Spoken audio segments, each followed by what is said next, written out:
भगवान कृष्ण को भगवान विष्णु के 8वें अवतार के रूप में और अपने आप में सर्वोच्च भगवान के रूप में पूजा जाता है। वह करुणा, कोमलता, प्रेम के देवता हैं और भारतीय देवताओं में सबसे लोकप्रिय हैं और व्यापक रूप से पूजनीय हैं। उन्होंने हमें जीवन, प्रेम, खुशी, धर्म, मोक्ष, भक्ति, योग, ध्यान, धर्म, सत्य के बारे में सब कुछ सिखाया है। तो आइए श्री कृष्ण के मुख से ही निकले हुए कुछ अनमोल वचनों के बारे में जानते हैं।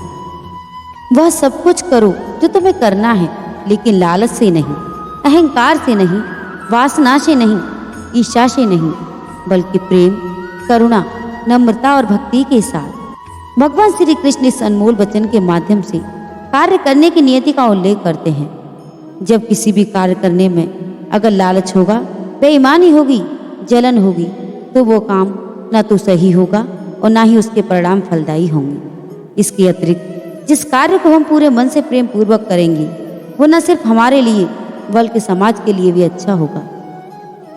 जो व्यक्ति कामी प्रवृत्ति का होता है, उसके मन में लोभ हो, और जो अत्यधिक क्रोधी स्वभाव का होता है, उसके लिए नरक के द्वार सदैव खुले रहते हैं। अर्थात ऐसे व्यक्तियों को सिर्फ नरक में ही जगह मिलती है।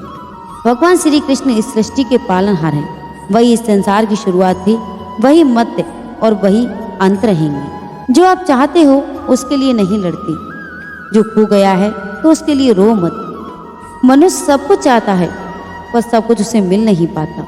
आपको जो मिला है उसके लिए पश्चाताप मत करो, और जो आपसे खो गया है, आपसे अलग हो गया है, उसके लिए निराश मत हो। पूरी लगन के साथ अपना कार्य करो, लेकिन उसके फल की इच्छा मत करो, क्योंकि जब आप फल की इच्छा करते हैं तब कहीं ना कहीं आप अपने कार्य में पूर्ण रूप से समर्पित नहीं होते। गति के लिए चरणों पर ध्यान देना आवश्यक है, किंतु प्रगति के लिए सदैव आचरण पर ध्यान देना चाहिए। प्रकृति द्वारा निर्धारित कर्तव्य का पालन करते हुए व्यक्ति ने कोई पाप नहीं किया। वो मूर्ख है जो प्रेम को बकवास कहते हैं। प्रेम इस दुनिया की जड़ है जिससे दुनिया बनी है। अपनी इच्छा शक्ति से अपने आप को नया आकार दें। अपने आप को कभी भी स्व इच्छा से नीचा न होने दें। बुद्धिमान अपनी चेतना को एकीकृत करती हैं और कर्म के फल के प्रति आसक्ति को त्याग देते हैं। मनुष्य अपने विश्वास से निर्मित होता है। वो जैसा विश्वास करता है वो वैसा ही बन जाता है। जो कुछ भी है वो हमने जो सोचा है उसका परिणाम है। हम अपने विचारों से बने हैं, हम अपने विचारों से ढाले जाते हैं। ऐसा कोई समय न था जब मैं नहीं था, न आप, न ही इनमें से कोई राजा और ना कोई भविष्य में जिसमें हम नहीं रहेंगे। जिस प्रकार इस शरीर में रहने वाला बचपन युवा अवस्था और वृद्धावस्था से गुजरता है, उसी प्रकार मृत्यु के समय केवल दूसरे प्रकार के शरीर में प्रवेश करता है। बुद्धिमान इसे बहकाता है, शरीर तुम्हारा है और न तुम इस शरीर की। कि शरीर तो अग्नि, जल, वायु, पृथ्वी, आकाश से बना है और इसी में मिल जाएगा, परंतु आत्मा स्थिर है। और तुम क्या हो? अपने आप को मुझे अर्पित करो, यही सबसे उत्तम सहारा है। जो इस सहारे को जानता है वो भय, चिंता, शोक से सर्वदा मुक्त है। जो कर्म में अकर्म देखता है और अकर्म में कर्म देखता है वह चतुर है। इच्छाओं की कमी सुख की कुंजी है। कोई भी व्यक्ति जो अच्छा काम करता है उसका कभी भी बुरा अंत नहीं होता, चाहे यहाँ हो या आने वाले संसार में।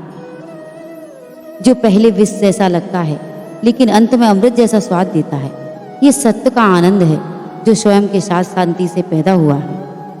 उम्मीद ही आपको रिश्ते में कमजोर बनाती है। उम्मीद का जन्म आपके मन में ही होता है। शांत, नम्रता, मौन, संयम और पवित्रता ये मन की अनुशासन है। सभी स्वार्थी इच्छाओं पर काबू पाना पर्याप्त नहीं, स्वामित्व और अहंकार को बस में करना भी आवश्यक है।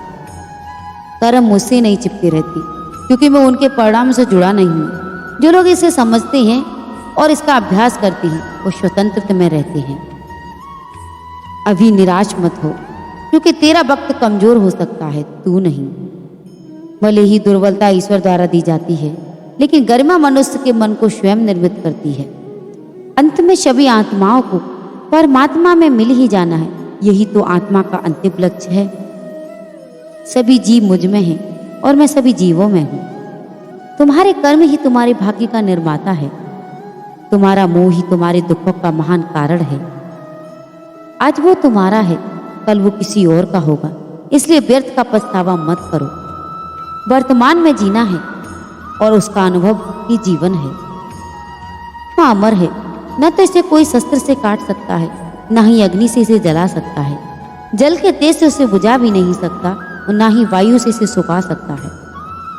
किसी और के जीवन की नकल को पूर्णता के साथ जीने की तुलना में अपने भाग्य को अपूर्ण रूप से जीना बेहतर है। आप बुराई से कुछ समय के लिए बच सकते हो, लेकिन बुराई तो तुम्हें हजारों की भीड़ में भी ढूंढ लेती है, जैसे गायों के झुंड में एक बछड़ा अपनी मां को ढूंढ लेता है। सभी जीवों का निर्माता मैं ही हूं। किसी जीव को कष्ट देकर तुम मुझसे खुश कैसे देख सकते हो? कृष्ण का सेवक बनकर ही जीवन सफल होता है। घमंड व्यक्ति को ले डूबता है। मैं विधाता होकर भी विधि के विधान को टाल नहीं सकता।